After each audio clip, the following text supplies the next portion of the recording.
here. Thank you for joining me. Welcome to Try It Out Tuesday. My name's Bev, and I have Bee Crafty. So tonight we are going to be making a tag. I'm obviously doing this live. If you are catching up later, don't worry. If you want to fast forward till I actually start doing something, I totally understand. But as I'm live, I will be waiting for a few people to join me so I have someone to talk to. It just makes everything go a little bit easier. All right, let's have a look. Okay, so what we definitely can do is zoom in a little bit. Okay, on my tags. I'll probably do a little bit more than that, actually. Okay, hello Alison. Hello Moira. How are you, my lovely?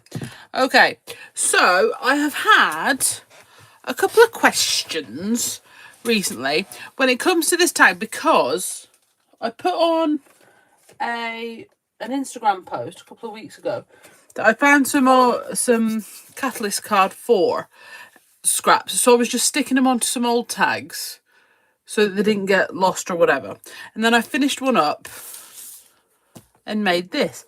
And I've had a few questions saying, yes, but how did you get from like a mop-up tag with some Catalyst card stuck on it to the finished article? So I thought what we could do tonight is basically do that process.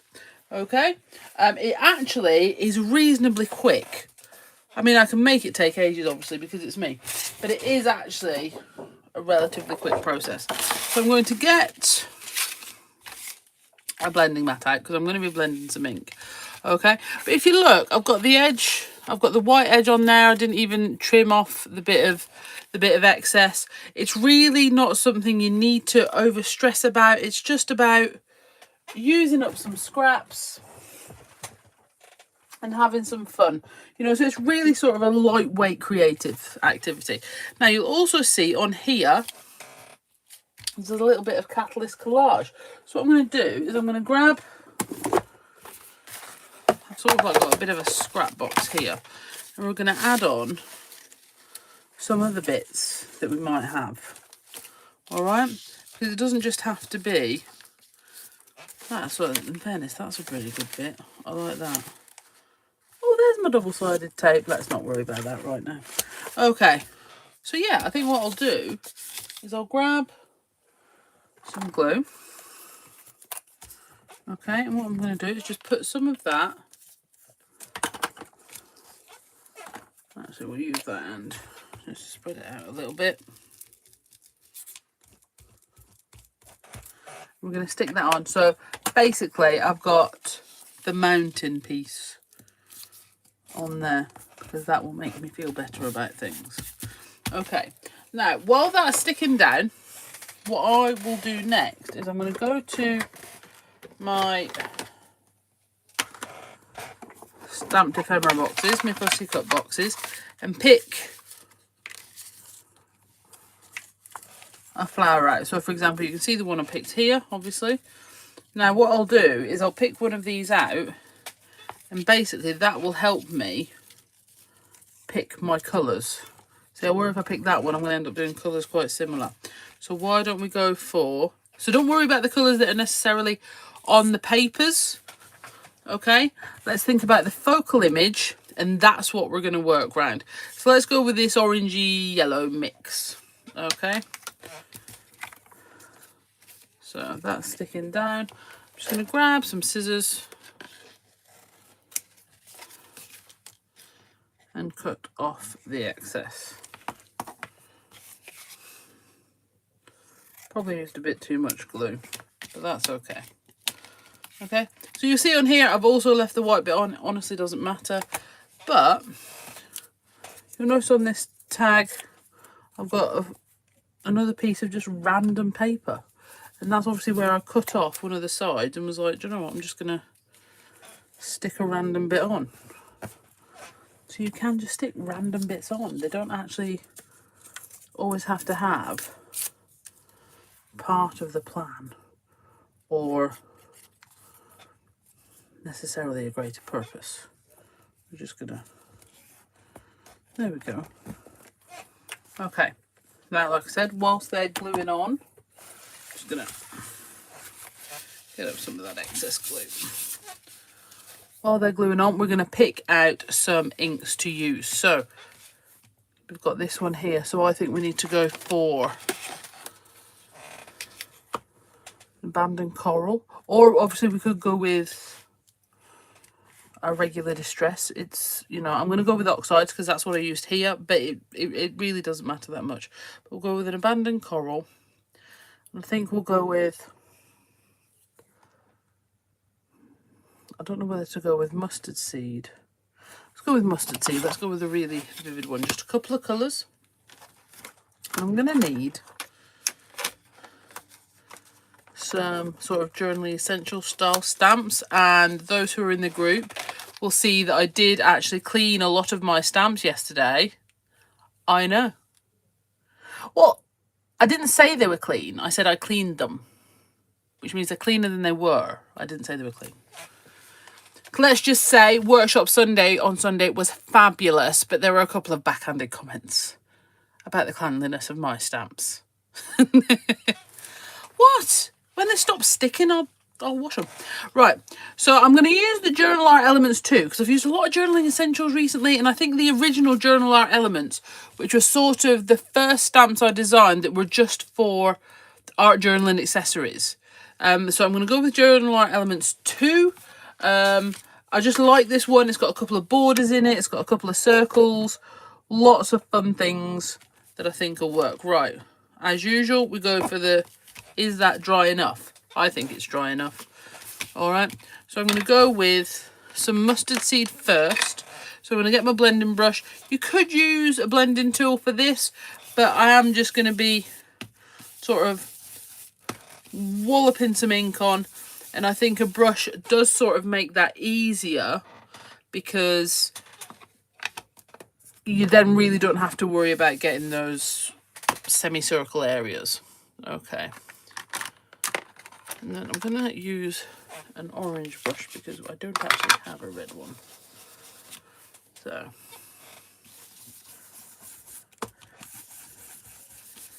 Now you'll see where other adhesives or things on that have been on the paper from when it's been in the box or whatever the previous project was,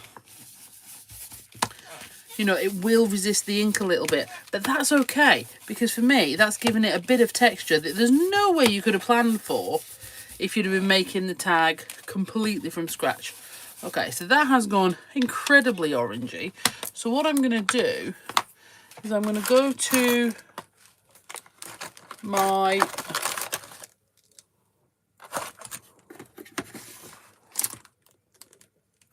I think I'm going to go to my regular distress and look for a red. Okay, so I'm going to go for the candied apple.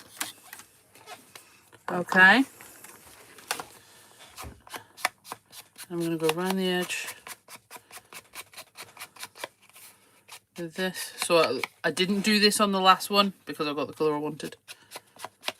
So this is just a different sort of way of applying your distress, which I absolutely love. And that's given us a bit of that fire engine red. Absolutely stunning.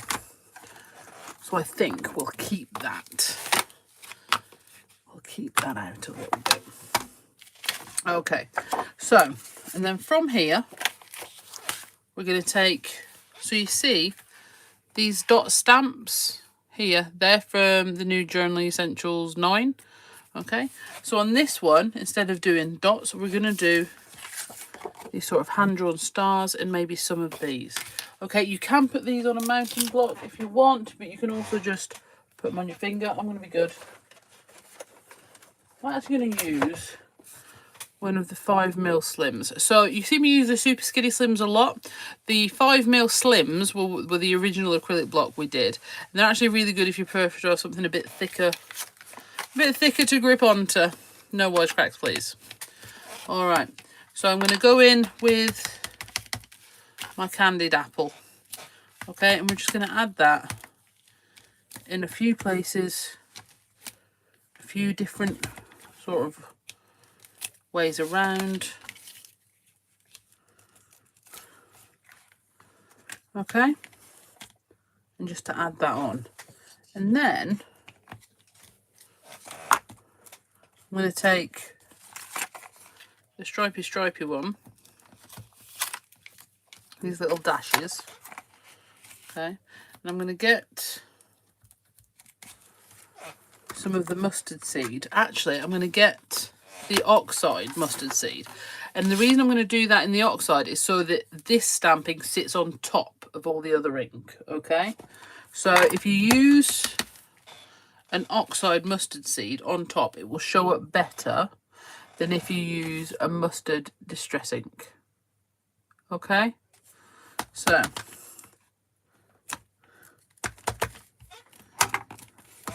again, if that's still not giving you quite what you want, because it's not for me, I'm going to go and grab the abandoned coral. Let me just wipe the excess off that. My chair squeak seems to be back with a vengeance. I honestly thought it had almost, I wouldn't say fixed itself, but it definitely didn't seem to be as prolific as it once was. It is now. Okay. So I know it doesn't look like they're doing the same thing, but they really are. All right. Now, before I go in with my white pen, I can't remember what happened to my white pens on Sunday. Oh, there they are. That's fine. I was so good in emptying my bag. To those of you that came to the workshop on Sunday, have you emptied all your bag of things? I was exceedingly good. And I emptied all of mine yesterday. Yes, and I know it was Sunday, so it's still 2 days. I emptied all of mine yesterday, and I washed my blending brushes, and I washed my stamps. So I do feel I should get good girl points for those. All right, so I'm going to get my skinny Posca. Now, if you look, even though I went all around the edge with the distress ink, wear this, because I think this is Dina Wakley gloss spray underneath, okay? It's resisted there, and that's really, really cool, okay? That's that bit of texture. So, yeah, this is the great thing about using things like mop-up tags. You get these little extra details that you haven't planned for, that you haven't really said yet. Do you know what I mean? It's excellent. Right, so we're going to take our Posca. I'm going to go and do a faux stitch all around the edge. Again, the ladies who saw me work live on Sunday can vouch that I actually do this in real time. in a real world scenario, I go around everything putting a faux stitch on. For example, Sam did a mixed media on an old vinyl record. I put a white faux stitch around the edge. And instead of calling me predictable, we decided on reliably consistent. That was the terminology. Took me all day to think of that word. But yeah, I'm not predictable. I'm reliably consistent. Okay. And I think the thing with the faux stitch is it gives you a border without necessarily adding on another layer of card. Okay. Which I think can be really good.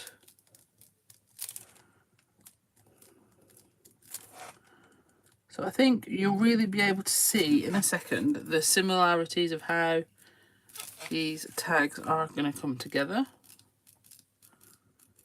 Now, obviously, we have, when I was sticking down the catalyst card over the top, I have covered up that hole, but that's easy enough. You could punch that out again if you wanted to, or not. Okay, so I've got here. Right, now I'm going to get one of my Dinkables. I want a sort of regular pattern. So on that one we've got the honeycomb. Ooh. Let's go for, I'm going to go for number 13, I think. I'm going to go for this circles and dots thing here, which I generally use texture paste with, but we're going to go with this one. Okay, so you can see the honeycomb here where I've doodled. So we're just basically going to doodle. We're going to doodle through our Dinkable. Rather than ink it or doing anything else through, we're doodling through our Dinkable. You don't have to do the whole thing, just to pick out the bits you want. I'm going to add in a few here. And then you can always sort of do half as well. Half one if you want. Do you know what? I'm going to do another one. I think this is going to look quite cool.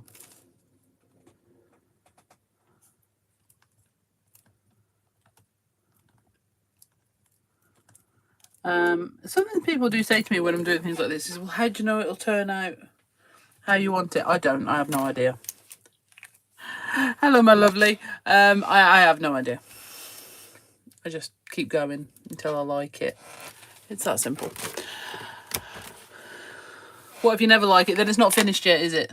Sorry for bashing the iPad. Right, so from here, now all these yellow dots on here, they are where I have splattered a bit with, oh, I didn't put any template down here. Hang on.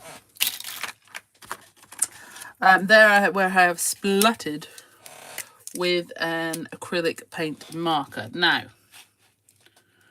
I'll do this little one.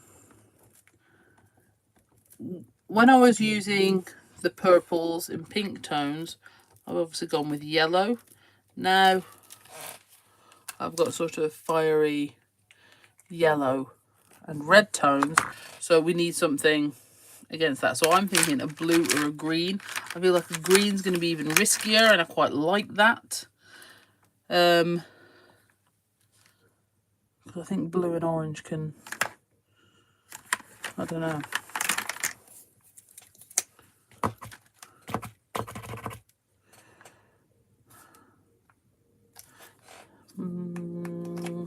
No, I think I'm going to go with the green. I'm going to go with the green. Okay, so these are just some big acrylic paint markers. I think these ones came from Aldi.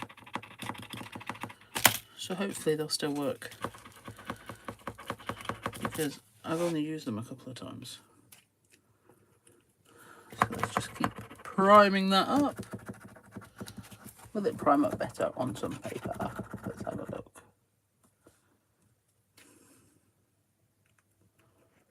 Let's get in there. Always does when you try on your finger, doesn't it?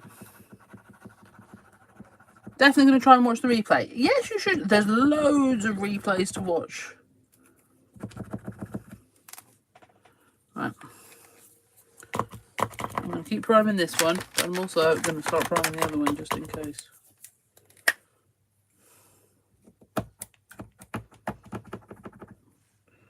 Oh, I think that one's dead. Oh, there we go. Okay, so honestly, look at the shape of those dots. None of them are regular shapes. I haven't tried to create circles or anything like that. They're just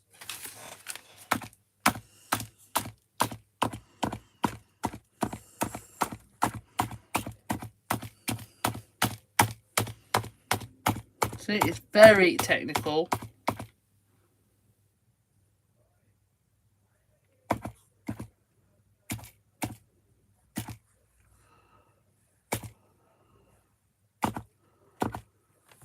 Okay, huzzah. And then we're going to give that a little dry with the heat tool.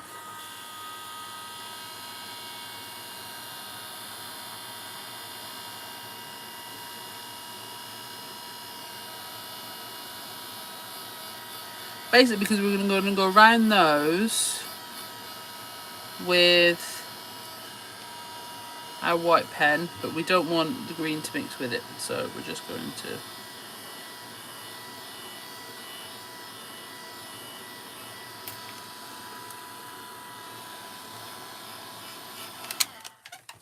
Yeah, sorry, Sam isn't with us tonight because many of you know, many of you don't, but Sam and I run a group on a Wednesday morning. It's sort of like it's called the Bidford Warm Hub, and it's for everybody to come. It was started during COVID, for everybody to come so that they had somewhere to go at least once a week, and have a cup of tea and a biscuit and have someone to talk to. Started in a car park with 12 people. We now have significantly more than that in the hall. And tomorrow's our birthday party because we've been doing it for 4 years. So it's our 4th birthday. Anyway, back to the and she's setting up all the tables and everything. So what we're going to do here is we're just going to loosely go around these dots. You know, because what we're doing is we're making a feature of them, because that way it becomes very apparent that they were put there on purpose. They weren't an accident. They're not splodgy because we did it wrong. So therefore, this is also a really good way of covering up if you do make splodges by accident. Yeah? Actually make a feature of them, bring them forward, because, you know, why would you highlight it if it was an error? See? It's just playing in mind games. Right? So we're just going to do some more white circles. We're going to go around. Now you might find if you've got any wet distress ink still left over, you might mix a bit of that with your white Posca pen or whatever pen you're adding. You have to decide how much that worries you. I think with a mixed media tag, I really don't think it needs to. As you see, I am doing a couple of loose circles around a lot of this. You know, just to keep it really sort of relaxed and loose. And this is sort of the stage where I decide if I want to add any more sort of white pen details in, maybe some little V's in there, maybe just some white circles that are random, maybe just some marks, but you could also use your other colours of acrylic marker if you've got them. Me knowing when to stop with these sort of things can be an issue. Okay, so from that point we then take our Doodle art cone flower that we've coloured in. Okay, but I will say this, okay, if you put even this orangey red one, the colours don't always have to match. Okay, if I take this orangey red one and I put it on top of that purple, it still really works because you've got those yellow dots in the background that work with there, and it all sort of ties in. So don't think you have to match the colours. It's just sometimes it's really good to give you a leaping off point if you don't know where to start. Okay, so that's why I went for the oranges this time, plus, you know, different colour. All right, so what I'm going to do with that is I'm going to layer that up with 3D foam. But I'm just quickly, this one I have laid up with 3D foam, but that leaf keeps standing up. It's frustrating me on a level I didn't know I was capable of. Right, so let's take our 3D foam. And we're going to put a couple of pieces on. I just like it to have a little bit of dimension. You don't have to do this. Obviously, it's, of course, if it's going through the post, but I don't find anything goes through the smallest post anymore.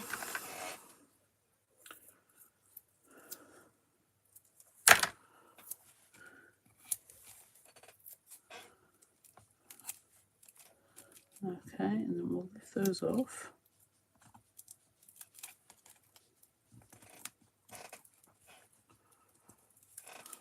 I do hope to be stocking them in the Oxide styling, but in all honesty, I don't know when they'll be put when. So it's definitely something we want to have because I want them. Okay, so I'm just going to be putting that a little bit to the left.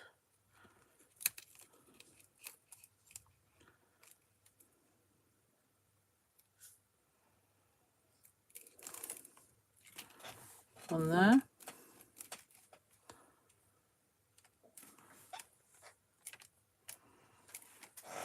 Move that on on there for a second because that's still not working. And now I need my wordy stickers. Okay, so let's go for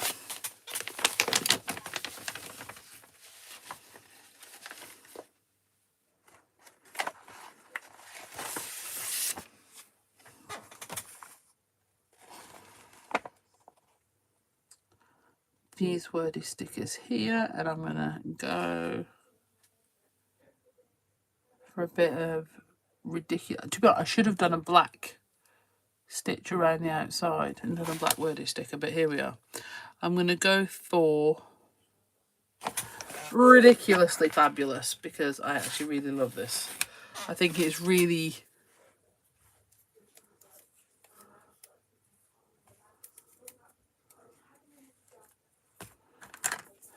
so I'm just going to, oh hello, these aren't the scissors I use to cut wordy stickers because they've got too much glue on.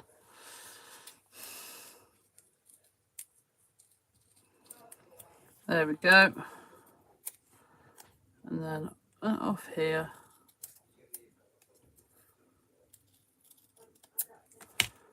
And then, so this one I didn't cut down quite as small. This one I did. I'm going to put that on there. It's on a bit of a jaunty, but that's okay.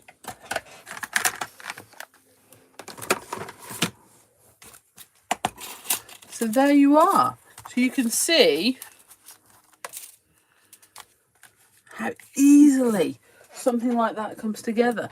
And I think once again, it just completely reinforces that idea of how great it is to have